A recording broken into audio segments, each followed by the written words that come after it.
a long-eared jerboa. This curious creature looks like a mixture of other species. It has a tail shaped like that of a lion, ears like those of a rabbit, the snout of a pig, and the legs of a kangaroo. The beetle, with a subtle scent. It's a good start, but it will need more, not to satisfy its hunger, but its thirst.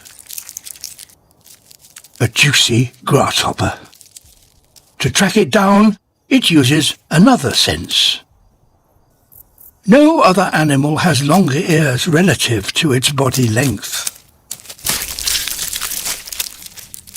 A moth.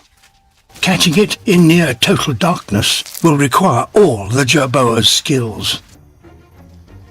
Nearly. One last big jump should do it.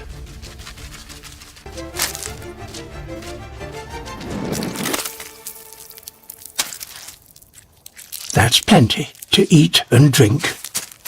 Jerboas must get back to their burrows before dawn brings the scorching heat of the day.